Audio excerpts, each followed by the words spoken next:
A China reiterou seu repúdio ao bloqueio econômico, comercial e financeiro imposto pelos Estados Unidos contra Cuba e assegurou que, como sempre, apoiará frente à ONU a resolução cubana que exige o fim dessa política hostil.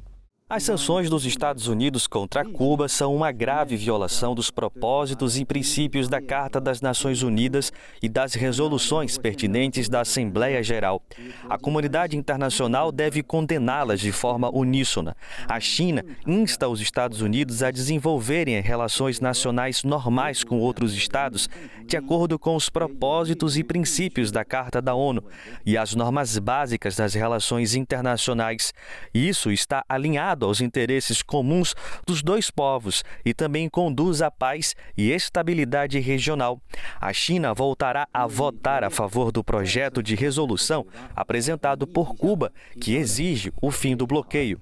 Pequim denunciou o impacto negativo do bloqueio sobre os esforços da ilha caribenha para avançar em direção ao desenvolvimento e exigiu que Washington atendesse aos apelos da comunidade internacional e suspendesse o cerco unilateral.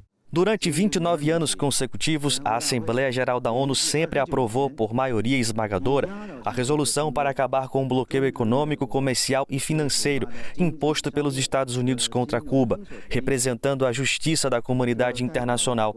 Infelizmente, o bloqueio econômico, comercial e financeiro imposto pelos Estados Unidos contra Cuba não só não parou, como se intensificou.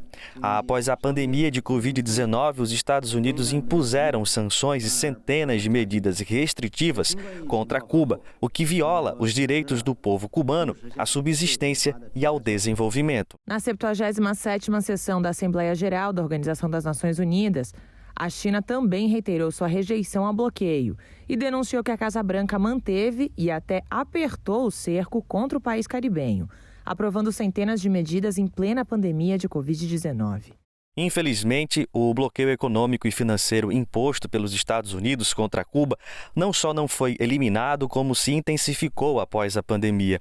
Os Estados Unidos impuseram dezenas de sanções contra Cuba, e isso viola os propósitos e princípios da Carta das Nações Unidas, bem como as resoluções pertinentes da Assembleia. Isso impede o acesso a medicamentos, vacinas e suprimentos necessários para que o povo cubano se recupere da pandemia. A China sempre apoiou a resolução apresentada por Cuba na ONU, que exige o fim imediato do bloqueio dos Estados Unidos contra o país. Pequim denuncia que a aplicação dessa política hostil é uma violação dos direitos humanos do povo cubano.